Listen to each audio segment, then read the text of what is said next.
जय जगन्नाथ जय श्री राम। आपण मैंने ओडिशावासी जानी गोटे दुखद घटना काली घटीगला। ह्यूमन सागर काली देहांत है भुवनेश्वर। तेणुक फैंस मैंने बहुत मर्माहत, ओडिशावासी भी से दुखित। मुझे दुख प्रकाश करुच्ची।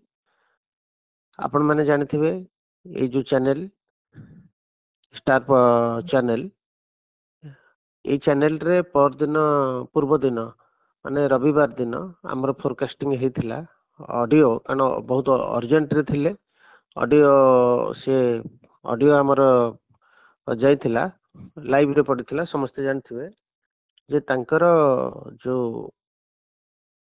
शेष समय ग्रह जुग जो तांकर थिला, बृहस्पति कर्कट राशि रे वक्री थिला, शनि मीन राशि रे वक्री थिला, मंगल बिछा राशि रे वक्री थिला, चंद्रमा सिंह राशि रे अवस्थान करुथले।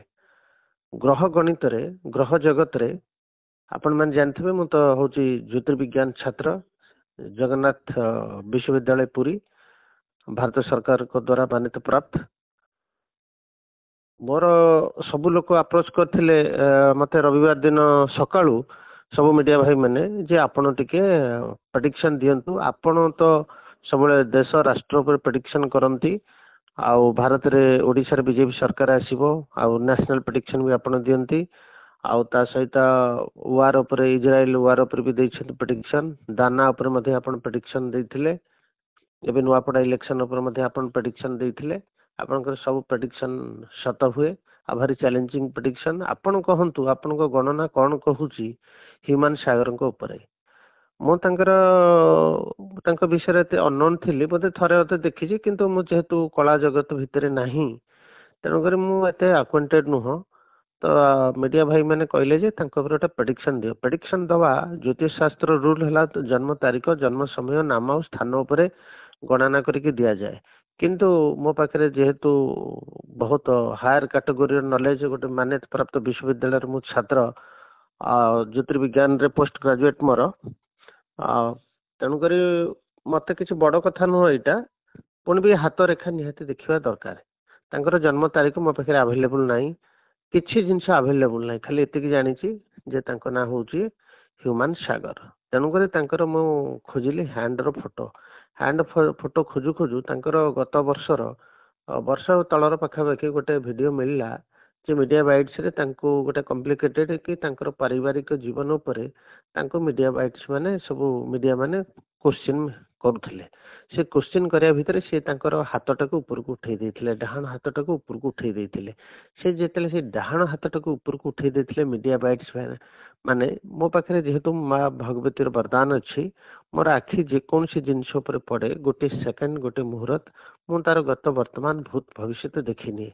ता सहित मोर तो नॉलेज पाठपढ़ा नॉलेजटा अलग, प्रैक्टिकल नॉलेजटा अलग। पाठ जोटा पढ़ा हो यूनिवर्सिटी से थियोरिकल, प्रैक्टिकलटा अलग। मुझे दिन कही जे मोर जेहेतु बहुत वर्ष अभिज्ञता अच्छी, गोटे सेकेंड भितर मु तार जान नहीं जे जेहेतु आज संक्रांति अच्छी, तेणुक संक्रांति अच्छी तार डेट टाइम दे देथिली जे सोमवार दिन अपराह्न, सोमवार दिन उपरवाला अपराह्न अपन्नारे तांकर मृत्यु घटिव। डेट पूरा टाइम ताको आवर और मिनिट मध्य कही देथिले। डॉक्टर कहवा अनुଯାयी जे से बहुत लोग कमेंट से लिखिं जे आपण कहले जे 9टा उपरवाला सोमवार उपरवाला 3:35 रे से यह लोग त्याग करेंगे।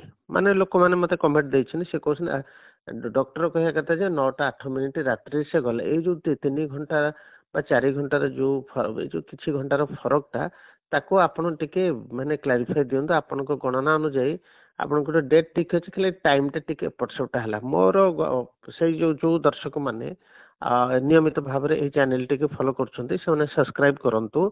आउ चैनल मोर सब प्रेडिक्शन आसूची आसो आगक समझे सब्सक्राइब करनी। आपनकर जहाँ कमेंट से लिखा के तले लिखु, मुझे निश्चित भाव में ये चैनल थ्रू रे आपको रिप्लाई देवी जे डॉक्टर माने से जिते बड़े से बहुत एक्चुअली टाइमटा जहाँ कैलकुलेसन करके देखी चंद्रमा और नवग्रहर प्रभाव जो 3:35 लास्ट टाइम थी ये लीला संवरण करने। କିନ୍ତୁ 9ଟା 8 ମିନିଟ୍ ଯେଉଁ ଡକ୍ଟରମାନେ ତାଙ୍କର ଯେଉଁ ପ୍ରକାଶ କଲେ ତାଙ୍କ ମେଡ଼ିକାଲ ତରଫରୁ ଯେ ଏତିକି ବେଳେ ସେ ଦେହାନ୍ତ ହେଲା। କିନ୍ତୁ ସେ ଆକ୍ଚୁଆଲି ସେ 3ଟା 35 ମିନିଟ୍ରେ ହେଲା ସମ୍ବରଣ କରିଦେଇଛନ୍ତି। ଡକ୍ଟରମାନେ ତାଙ୍କ ହାର୍ଟକୁ ପମ୍ପିଂ କରିଛନ୍ତି, ପମ୍ପିଂ କରିକି ବହୁତ ଚେଷ୍ଟା କରିଛନ୍ତି, ବହୁତ ଚେଷ୍ଟା କଲା ଭିତରେ ସେ ପାରିନାହାନ୍ତି।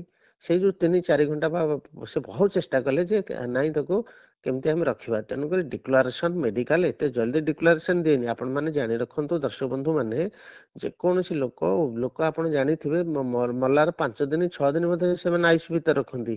ମରି ସାରିଲା ପରେ ସେମାନେ ମଧ୍ୟ ସାଙ୍ଗେ ସାଙ୍ଗେ ଡିକ୍ଲାର ଦିଅନ୍ତିନି। ଜୟଲଳିତା କଥା ଆପଣ ଜାଣିଥିବେ, ସେ ମରି ସାରିଲା ପରେ ବହୁତ ଦିନ ପରେ ଡିକ୍ଲାର ଦିଆଗଲା, ସେମିତି ଆଇସି ଭିତରେ ଥାନ୍ତି। ତେଣୁକରି ବହୁତ ଘଟଣା ଏମିତି ଘଟେ। ତ କୌଣସି ଡକ୍ଟର ମାନେ କୌଣସି ମେଡ଼ିକାଲରେ ପର୍ଟିକୁଲାରି ଯେଉଁମାନେ ଆଇସିୟୁରେ ଥାନ୍ତି ତାଙ୍କ ଉପରେ ସେମାନେ କେବେ ଡିକ୍ଲାରେସନ୍ ମେଡ଼ିକାଲରେ ଦେବେନି ଯେ ଏତିକି ବେଳେ ମଲା ବୋଲି। କିନ୍ତୁ ମୋର ଗଣନା ଯାହା କହୁଛି, ମୁଁ ତ ପ୍ରତ୍ୟକ୍ଷଦର୍ଶୀ ନୁହଁ ଯେହେତୁ ସେ ଜାଗାକୁ ଯାଇନି, ମୋର ହେଲା ନବଗ୍ରହ, ଯେହେତୁ ମୁଁ ଗୋଟେ ନବଗ୍ରହ ଆଉ ଜଣେ ରାଷ୍ଟ୍ରୀୟ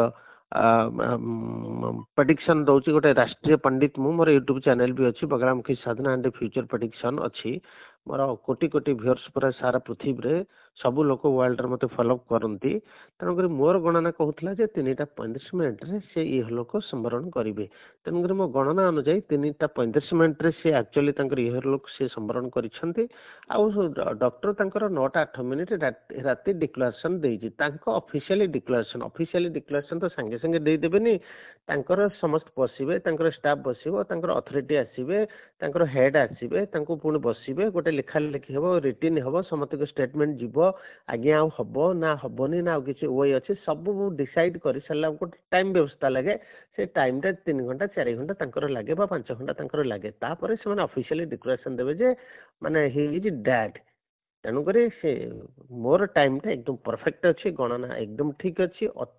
ଅତୀତରେ ପଠାଣି ସାମନ୍ତଙ୍କୁ ମଧ୍ୟ ତାଙ୍କର ମୃତ୍ୟୁର ତାରିଖ ସେ କହିଦେଇଥିଲେ। ଜଗନ୍ନାଥ ମନ୍ଦିରରେ ଯାଇକି ତାଙ୍କର ଡେଥ୍ ହେବ ବୋଲି ସେ କହିଦେଇଥିଲେ। ବରାହମିହିର ଯେଉଁ ହେଇଛନ୍ତି, ବରାହମିହିର ଯେଉଁ ନାଁ ଅଛି, ବରାହମିହିର ଯେଉଁ ପଣ୍ଡିତ ଥିଲେ ତାଙ୍କ ନାଁ ବରାହ ମିହିର ଥିଲେ। ବରାହ ଯେଉଁ ଲାଗିଲା ରାଜା ଭୋଜରାଜଙ୍କ ଦରବାରରେ ସିଏ କହିଥିଲେ ଯେ ତମ ରାଜକୁମାରଟା ଗୋଟେ ବାରାହା ଆକ୍ରମଣରେ, ବରାହା ମାନେ ବାରାହା ଯେଉଁ କହୁଛି ଆକ୍ରମଣରେ ମରିବ। ରାଜା କ'ଣ କରିଥିଲେ, ତାକୁ ସୈନ୍ୟ ସାମନ୍ତ ଯୋଗାଡ଼ କରିକି ଗୋଟେ ଘର ଭିତରେ ବନ୍ଦୀ କରିକି ରଖିଲେ। କାହାକୁ? ତାଙ୍କ ପୁଅକୁ। କୁଆଡ଼େ ଛାଡ଼ିଦେଲେନି, ବାରାହା ଯେମିତି ପଶିକି ମାରିପାରିବ ନାହିଁ। କିନ୍ତୁ ସେ ଯେଉଁ ମୁହୂର୍ତ୍ତ ଟାଇମ୍ ଦେଇଥିଲେ ଗୋଟେ ବାରାହା ମୂର୍ତ୍ତିଟା ସେଇ ଘରେ ରହିଥିଲା। ସେ ଯେତେବେଳେ ସେ ରାଜକୁମାର କ'ଣ କଲେ, ତାଙ୍କ ମନରେ ଯେତେବେଳେ ସେଇ ଟାଇମ୍ ଆସିଲା ସେ ବାରାହା ମୂର୍ତ୍ତିଟାକୁ ହାତରେ ଧରିଲେ। ସେ ଧରିକି ଦେଖିଲେ ସେ ମୂର୍ତ୍ତିଟା ଖସି ପଡ଼ିଲା ତାଙ୍କ ଉପରେ। ତେଣୁକରି ସେ ସେଇଠି ତାଙ୍କର ଦେହାନ୍ତ ହେଲା। ସେଇ ଯୋଗୁଁ ତାଙ୍କ ନାଁ ବରାହମିହିର କୁହାଯାଇଛି। ତେଣୁକରି ମୃତ୍ୟୁର ତାରିଖ କହିବା, ମୃତ୍ୟୁର ସମୟ କହିବା, ଆଉ ସ୍ୱର୍ଗ ପ୍ରାପ୍ତିର ଟାଇମ୍ କହିବା, ଡେଟ୍ କହିବା, ଏଇଟା ଆମର ମନୁସ୍ମୃତିରେ ଆଗରୁ ରହିଛି। ଆମେମାନେ ହେଲେ ମନୁସ୍ମୃତି ଫଲୋଅର୍ସ, ଆମେ ମନୁସ୍ମୃତିକୁ ବିଶ୍ୱାସ କରୁ। ମୁଁ ହେଉଛି ମନୁସ୍ମୃତି ପଣ୍ଡିତ। ଆମର ହିନ୍ଦୁ ସନାତନ ଧର୍ମରେ ରାଜା ମହାରାଜ ମାନେ ବିକ୍ରମାଦିତ୍ୟଠୁ ଆରମ୍ଭ କରି ରାମଚନ୍ଦ୍ର ପର୍ଯ୍ୟନ୍ତ, ଭୋଜରାଜ ପର୍ଯ୍ୟନ୍ତ, ଛତ୍ରପତି ଶିବାଜୀ, ମହାରାଣା ପ୍ରତାପ, ଝାନ୍ସୀ ରାଣୀ ଲକ୍ଷ୍ମୀ ବାଇ, ଯେତେ ବି ମହାରାଜ ମାନେ ଆସିଛନ୍ତି ସବୁ ମହାରାଜ ମାନେ ସେମାନେ ଜ୍ୟୋତିଷମାନଙ୍କୁ ପ୍ରଚୁର ମାତ୍ରାରେ ଧନ ସମ୍ପତ୍ତି ଦେଇ ସେମାନେ ପାଖରେ ରଖୁଥିଲେ ଏବଂ ତାଙ୍କ ଗଣନାରେ ଭରସା କରି ମନୁସ୍ମୃତି ଅନୁଯାୟୀ ସେମାନେ ଡିସିସନ୍ ଦେଉଥିଲେ, ରାଜତ୍ୱ ଚଳାଉଥିଲେ। ତେଣୁକରି ଆପଣଙ୍କ ଚ୍ୟାନେଲ ମାଧ୍ୟମରେ ଗୋଟେ ମୁଁ ନିବେଦନ କରିବି ଓଡ଼ିଶା ସରକାରକୁ ଯେ ଆମ ଦେଶରେ ଯେତେ ବି ପଣ୍ଡିତ ଅଛନ୍ତି, ଯେତେ ବି ପୂଜାରୀ ଅଛନ୍ତି, ମଠ ମନ୍ଦିର ଅଛି, ସମସ୍ତଙ୍କୁ ସେ ଷ୍ଟାଇପେଣ୍ଡ ଦିଅନ୍ତୁ, ମାନ୍ୟତା ଦିଅନ୍ତୁ। ତାହା ସହିତ ଜ୍ୟୋତିର୍ବିଜ୍ଞାନର, ଜ୍ୟୋତିଷଶାସ୍ତ୍ରର କେମିତି ପ୍ରଚାର ହେବ ଆଉ ପ୍ରସାର ହେବ ସେ ଉପରେ ଟିକେ ଧ୍ୟାନ ଦିଅନ୍ତୁ। ମନୁସ୍ମୃତିକି ଆମର ରାଷ୍ଟ୍ରୀୟ ଗ୍ରନ୍ଥ ହିସାବରେ ମାନ୍ୟତା ଦେବାକୁ ଆପଣଙ୍କ ଚ୍ୟାନେଲ ମାଧ୍ୟମରେ ନିବେଦନ କରୁଛି। ଜୟ ଶ୍ରୀରାମ, ଜୟ ମନୁସ୍ମୃତି, ଜୟ ଶ୍ରୀରାମ। ଏତିକି କହି ବିଦାୟ।